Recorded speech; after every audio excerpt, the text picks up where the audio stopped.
আমার আজকের রেসিপি পালং শাকের ঘন্ট।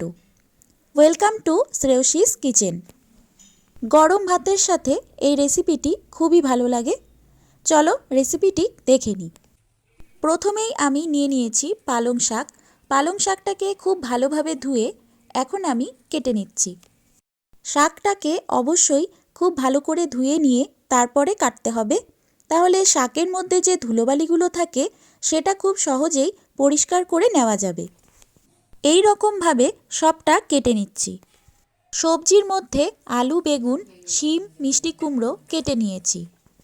কড়াইতে সর্ষের তেল গরম করে প্রথমেই বড়িগুলোকে ভেজে নিচ্ছি।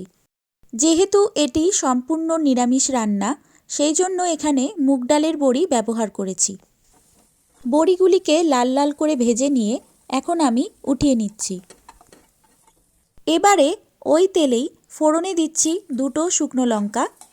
শুকনো লঙ্কাটাকে একটু নাড়াচাড়া করে নিয়েই এখন আমি এর মধ্যে দিয়ে দিচ্ছি 5 ফোড়ন। ফোড়ন থেকে একটা সুন্দর গন্ধ উঠে আসলে এখানে আমি সবজিগুলো দিয়ে দিচ্ছি। বেগুন বাদে বাকি সবজিগুলি এখন আমি দিয়ে দিচ্ছি। বেগুন আগে দিলে গলে যেতে পারে, তাই বেগুনটা পরে আমি দিচ্ছি। সবজিগুলিকে এখন আমি খুব ভালো করে ভেজে নিচ্ছি। কটা চেরা কাঁচা লঙ্কা এখানে দিয়ে দিচ্ছি।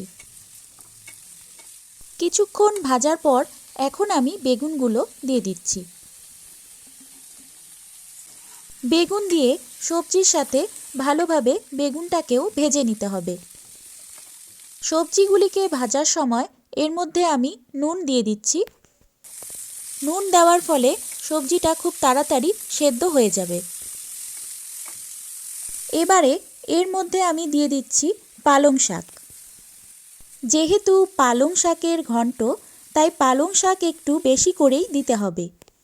এখন ঢাকা দিয়ে কিছুক্ষণ পালং শাকটাকে মজতে দেব। কিছুক্ষণ পর ঢাকাটা খুলে নিচ্ছি। ঢাকাটা খুলে একবার নাড়িয়ে দিচ্ছি, তার কারণ অনেকক্ষণ একভাবে থাকার কারণে সবজিগুলো নিচে লেগে যেতে পারে। এবারে এর মধ্যে সামান্য হলুদ গুঁড়ো দিয়ে দিচ্ছি।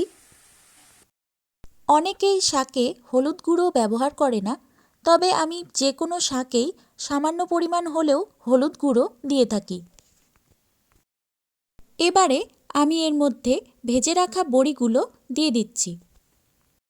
বড়িগুলো অবশ্যই এই সময় দিয়ে দিতে হবে, তাহলে সবজির সাথে বড়িগুলো নরম হয়ে আসবে। আবার কিছুক্ষণ ঢাকা দিয়ে রাখার পর ঢাকাটা খুলে আরেকবার আমি নাড়িয়ে দিচ্ছি। সবজিগুলো ভালোভাবে সেদ্ধ হয়ে গেলে খুন্তি দিয়ে সবজিগুলোকে আমি একটু ভেঙে ভেঙে দিচ্ছি। এতে সবজিটার স্বাদটা আরও বেড়ে যাবে। এখন এর মধ্যে 1 চামচ মতো চিনি দিয়ে দিচ্ছি। চিনি দিয়ে আরেকবার আমি ভালোভাবে মিশিয়ে নিচ্ছি। এইভাবে নাড়তে নাড়তে যখন নিচটা এরকম লেগে লেগে আসবে, তখন বুঝতে হবে যে রান্নাটা হয়ে গেছে। সম্পূর্ণ নিরামিষ এই রেসিপিটি কেমন লাগলো আমাকে অবশ্যই কমেন্ট করে জানিও। ভালো লাগলে লাইক ও শেয়ার করে দিও। আর তোমরা যারা চ্যানেলে নতুন, তারা কিন্তু অবশ্যই চ্যানেলটাকে ফলো কিংবা সাবস্ক্রাইব করে দিও। আজকের মতো এইখানেই বিদায় নিচ্ছি। দেখা হচ্ছে পরের ভিডিওতে।